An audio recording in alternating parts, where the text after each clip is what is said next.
अस्सलाम वालेकुम। मैं हूं नासरा इकराम एडवोकेट और आप देख रहे हैं law and learning with Nashra Ikram YouTube channel. Dear viewers, जैसा कि आप जानते हैं पॉलिटिकल साइंस पर मैं एक कंप्लीट प्लेलिस्ट बना रही हूं जिसमें तमाम टॉपिक्स को कवर कर रही हूं। तो आज का वीडियो पॉलिटिकल साइंस के ही एक और बहुत इंपॉर्टेंट टॉपिक स्टेट के हवाले से है। स्टेट में डिफरेंट टॉपिक्स पढ़े जाते हैं जैसे कि स्टेट की definition, elements, evolution, origin of state, organs of state, forms of government, ये तमाम टॉपिक्स ही कवर किए जाते हैं और ये एग्जामिनेशन पॉइंट ऑफ व्यू से बहुत इंपॉर्टेंट एक टॉपिक है जिसमें आपके पेपर का 50% तकरीबन कवर हो जाता है। तो आज का वीडियो पॉलिटिकल साइंस में स्टेट वाले टॉपिक में सबसे पहले हम स्टार्ट करते हैं डेफिनेशन से, उसके एलिमेंट से।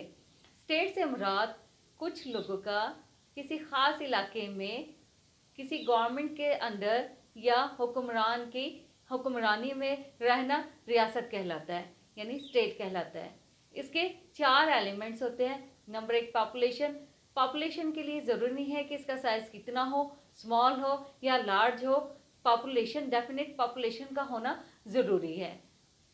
पॉपुलेशन किसी खास इलाके में या टेरिटरी में मौजूद हो। सेकंड एलिमेंट है इसका टेरिटरी, के खास इलाके में पॉपुलेशन आबाद हो।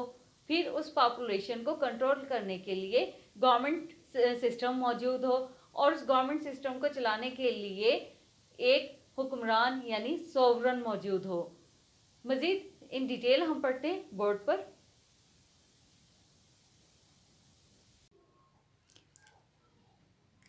ये है आज के टॉपिक का ओवरव्यू। बोर्ड में लिखने का मकसद मेरा ये होता है कि जो स्टूडेंट्स असाइनमेंट्स बनाना चाहते हैं उनके लिए मटेरियल कलेक्ट करना आसान हो जाए। तो जैसे मैंने आपको बताया, आज हम स्टेट की डेफिनेशन और एलिमेंट्स देख रहे हैं। तो डेफिनेशंस में हम देखते हैं सबसे पहले सैलमन की डेफिनेशन को। According to Salmond, a state is a society of man for the maintenance of order and justice within a determined territory by way of force। अब इसमें क्या हो गया है, इस डेफिनेशन से स्टेट की कौन सी बात सामने आती है, यानी स्टेट एक सोसाइटी है। सोसाइटी लोगों से मिलके बनती है और उन्हें किसी ऑर्डर और जस्टिस का मतलब क्या है कि कानून के तहत उनके राइट्स को डिटरमिन किया जाता है और कानून नाफिज किया जाता है। और वो एक ख़ास इलाके में रह रहे होते हैं जहाँ पर by force, by way of force का मतलब क्या है कि बाय फोर्स कानून इम्प्लीमेंट कराए जाते हैं। यानी क्या बात अब सामने आई, यानी रियासत से क्या मुराद है, लोगों की इस्टेब्लिशमेंट जो एक ख़ास इलाके में रह रहे हो और वहाँ पर गवर्नमेंटल सिस्टम हो या सॉवरेंटी हो। सेकेंड नंबर पे हम वुडरॉ विल्सन की डेफिनेशन को देखते हैं। A state is a people organized for law within definite territory। यानी रियासत वो चीज़ है, वो जगह है जहाँ पर लोग ऑर्गेनाइज्ड हैं, रह रहे हैं इकट्ठे किसी कानून के तहत और किसी टेरिटरी में। टेरिटरी इलाका, यानी किसी जगह पर लोग कानून के मातहत होकर या कानून की बाउंड्रीज में रह रहे हों। ज़ाहिर है गवर्नमेंट ही होगी तो कानून साजी होगी, कानून बनेगा। थर्ड नंबर पे हम देखते हैं फिल्मोर की definition. A people permanently occupying a fixed territory bound together by common laws,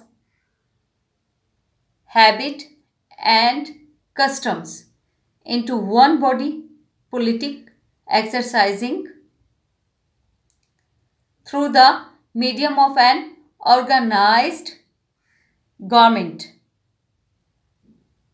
independent sovereignty and control over all persons or things within its boundary, capable of making war and peace and of entering international relations with the common communities of the globe। ये definition थोड़ी lengthy लिखी हुई है, इसमें भी वही बात हमारे सामने वही बात वाज़ेह होती है कि स्टेट से मुराद लोगों का किसी जगह पर ऑक्यूपाई होना, रहना और वहाँ पर किसी गवर्नमेंट निज़ाम का होना या सॉवरेंटी का होना जो कि वहाँ के लिए कानून साजी करे, अमन और जंग की सूरत में लाया अमल अख्तियार करे। इन तीनों डेफिनेशन से एक ही बात सामने आती है जो कि स्टेट के एलिमेंट्स भी होते हैं कि पहले पॉपुलेशन हो, वो जो पॉपुलेशन है किसी जगह पर रह रही हो और उन्हें मुनज़्ज़म रखने के लिए कोई रियासती कानून बनाया गया हो। अगर ग्रीक के दौर में देखें, छोटे छोटे शहर को स्टेट का दर्जा दिया जाता था और वो जो हुक्मरान होता था, वहाँ का सरदार होता था, वही उसका स्टेट का मालिक या सॉवरन हुआ करता था। अब मॉडर्न दौर में, आजकल के जदीद दौर में सॉवरेंटी पार्लियामेंट को भी हासिल हो सकती है और जो हमारा एक सिस्टमेटिक प्रोसीजर है गवर्नमेंट बनाने का, वो तरीक़ाकार। अब देखते हैं एलिमेंट्स, असेंशियल्स या एलिमेंट्स ऑफ स्टेट। एक रियासत बनने के लिए किन किन अज्जा का या किन किन एलिमेंट्स का होना बहुत ज़रूरी है। इसमें सबसे पहले आ जाता है पॉपुलेशन। पॉपुलेशन आबादी के लिए ज़रूरी नहीं है कि वो 100 लोगों की हो, 500 लोगों की हो, लार्ज हो या स्मॉल हो, इसमें कोई डिस्क्रिमिनेशन नहीं है। यानी कुछ लोगों का सेम कल्चर, सेम कस्टम के तहत किसी जगह पर रहना पॉपुलेशन में आ जाएगा। The state is a human institution, has population is its first and foremost element. No state can be imagined without the people, as there must be some to rule and others to be ruled। यानी कुछ हुक्मरान हो और कुछ रियाया हो ताकि उन पर कानून साजी की जाए, यानी रूल अप्लाई किया जाए। The people constitute its personal basis। Modern states vary in population, while some modern states are still populated, relating to area, resources, and similar factors. Others are confronted by the problem of technological resources. There is no such hard and fast rule as to the number of people required to make a state। यानी state population के बारे में पढ़ने से हमारे सामने ये point आया कि पॉपुलेशन होना, इसकी डेफिनेट मतलब एक नंबर होना, तादाद होना ज़रूरी नहीं है। कुछ गुंजान ममालिक भी हैं जहाँ पे आबादी ज़्यादा है लेकिन वहाँ पे टेक्निकल रिसोर्सेज ज़्यादा नहीं है, लेकिन वो भी रियासत के ज़िम्मे में आते हैं, उन्हें भी रियासत में शामिल किया जाता है। सेकेंड नंबर पे आ जाता है टेरिटरी। टेरिटरी इलाका, जगह, यानी दुनिया के किस खित्ते में वो लोग आबाद हैं जहाँ पर वो रियासती निज़ाम कायम करना चाहते हैं, अपनी रियासत बनाना चाहते हैं।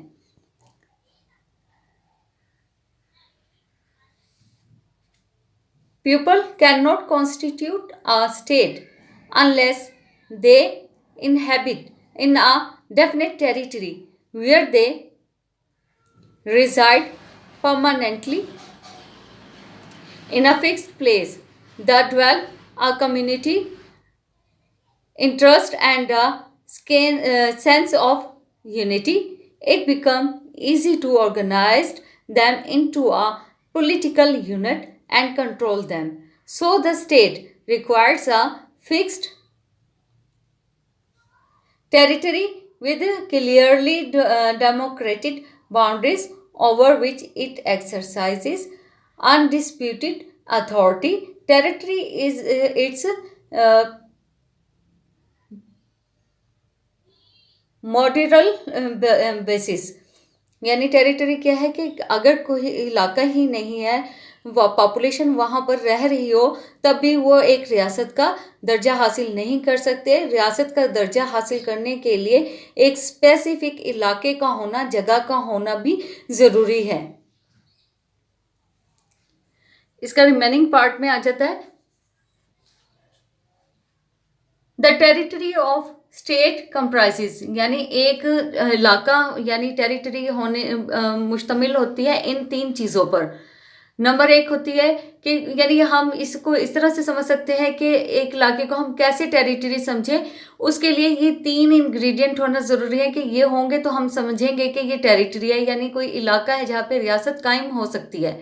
Number 1, land, mountains, rivers and lakes within its frontiers, यानी उस इलाके में, इस रियासत में दरिया हों, पहाड़ हों, झीलें हों, तो वो क्या होगी, रियासत के ज़ुमरे में या टेरिटरी के ज़ुमरे में आएंगे। Number 2, territorial water extending 6 miles into the sea from the coast, यानी जो समुद्री लहरें होती हैं उससे आगे 6 माइल तक जो इलाका होता है उस रियासत का। जैसे अब पाकिस्तान की अगर एग्जांपल लें, पाकिस्तान में जो समंदर है या दरिया है उसकी लिमिटेड, ज़ाहिर है वही समंदर अगले मुल्क में भी जा रहा है, वहाँ पे भी पानी मुंतकिल हो रहा है उसके थ्रू, तो हमारा जो इलाका कंसीडर होगा वो उस पानी से 6 माइल से आगे तक वो सारी टेरिटरी क्या होगी, पाकिस्तान की टेरिटरी होगी। इसी तरह से air space lying above it's territory, यानी अब ऊपर हवा में जो जहाज़ उड़ रहे हैं वो भी तो हमारी टेरिटरी में होंगे ना, यानी जो इलाका हमारा एग्रीमेंट है बाकी ममालिक से, हमारे मुल्क के जहाज़, शिप्स वगैरह दीगर ममालिक में जाते हैं तो वो एक स्पेसिफिक इंटरनेशनल लॉ के तहत स्पेसिफिक एरिया तक ही ट्रैवल कर सकते हैं, वो हमारी टेरिटरी में इंक्लूड होते हैं। उससे आगे जो इलाका होगा वो टेरिटरी में इंक्लूड नहीं होगा। The state has full right of control and use over it's territory, और हर रियासत को यह हासिल होता है कि वो अपने इलाके को जैसा दिल चाहे यूज़ कर सकते हैं। नंबर 3 पे आ जाता है गवर्नमेंट, मोस्ट इम्पोर्टेंट। रियासत हो गई, लोग हो गए, जगह भी मौजूद है, लेकिन उस रियासत का निज़ाम चलाने के लिए, लोगों को राइट डिटरमिन करने के लिए, उनके कंट्रोल करने के लिए कोई ना कोई गवर्नमेंट स्ट्रक्चर या किसी हुक्मरान का होना ज़रूरी होता है। Government is the important Indeed indispensable machinery by mean of which the state maintain its existence, carries on its functions and realize its politics and objectives. A commonly of persons does not form a state unless it is organized by an established government. Government usually consists of 3 boundaries. Number 1, legislature. Number 2, executive. Number 3, judiciary. यहाँ तक explain करूँ, यानी government जो है एक बहुत important organ समझ लें, ऑर्गन है या फॉर्म है स्टेट की, कि इसके बगैर रियासत का वजूद मुमकिन नहीं होता। अकेला शख्स कुछ नहीं कर सकता। लोगों पे हुक्मरानी करने के लिए एक तो उसको मुंतखब होना पड़ेगा, मुंतखब होने के बाद जो इसकी ब्रांचेस होती हैं गवर्नमेंट की, डिफरेंट ब्रांचेस, क्योंकि एक शख्स सारे काम नहीं कर सकता, तो अपने काम की डिवीजन के लिए उसे डिफरेंट ब्रांचेस बनानी पड़ेंगी, जिसमें लेजिस्लेचर जैसे कानून साज इदारा, एग्जेक्टिव और जुडिशरी यानी अदलिया और मकनना, ये 3 इदारे बहुत इंपॉर्टेंट होते हैं जो कि हमारी गवर्नमेंट का स्ट्रक्चर चलाते हैं। एक ने कानून बनाना है, दूसरे इदारे ने उसे इम्प्लीमेंट कराना है, जुडिशरी ने भी उसे इम्प्लीमेंट कराना है, और एग्जेक्टिव में चूँकि प्रेसिडेंट शामिल होते हैं, प्रेसिडेंट के अप्रूवल के बगैर कानून नहीं बनता। तो इसलिए ये तीनों ऑर्गन्स जो हैं स्टेट के, ये बहुत इंपॉर्टेंट होते हैं। उसके बगैर गवर्नमेंट का स्ट्रक्चर इनकम्प्लीट होता है, गवर्नमेंट नहीं चलाई जा सकती। Their respective functions are legislation, administration and adjudication. आगे उसी को फर्दर एक्सप्लेनेशन किया गया कि लेजिस्लेचर का काम कानून साजी करना, एग्जेक्टिव का काम एडमिनिस्ट्रेशन करना और जुडिशरी का काम एडजुडिकेशन करना, तस्फिया करना, फैसले करना। The particular form of government depends upon the nature of the state, which in turn depends upon the political habits and character of the people. Government की डिफरेंट फॉर्म्स डिपेंड करती है population पर, लोगों पर, कि वो अपने मुल्क में किस तरह का सियासी स्ट्रक्चर पसंद करते हैं, डेमोक्रेसी पसंद करते हैं, डिक्टेटरशिप पसंद करते हैं, किस तरह से यूनिटरी सिस्टम, फेडरेशन, कन्फेडरेशन, क्या उन्हें अपनी रियासत को किस तरह की वो फॉर्म ऑफ स्टेट रखना चाहते हैं, ये डिपेंड करता है पीपल पर। Number 4 most important topic sovereignty. इस पर मैं कंप्लीट वीडियो बना चुकी हूँ। सॉवरेंटी सुपरमेसी, यानी ऐसा अख्तियार जो सिर्फ एक शख्स को हासिल होता है और वो इसको अपने अख्तियारात को इस्तेमाल करते हुए मुल्क का निज़ाम चलाता है। ये सॉवरेन पार्लियामेंट भी हो सकती है मजदीद दौर में, या ये एक हुक्मरान भी हो सकता है जो कि तमाम मुल्क का निज़ाम चलाता है, जिसे सुपरमेसी हासिल होती है। इसमें दो कॉन्सेप्ट होते हैं, sovereign western concept of sovereignty और sovereignty in Islam. In Islam sovereignty का कॉन्सेप्ट ये है कि sovereignty belongs to Allah almighty only, और जो इस दुनिया में शख्स सॉवरन एज ए सॉवरन काम कर रहा है वो अल्लाह ताला के अख्तियारात को अमानत के तौर पर इस्तेमाल करता है, और वो अपने इन अख्तियारात के लिए अल्लाह ताला को आंसरेबल होगा।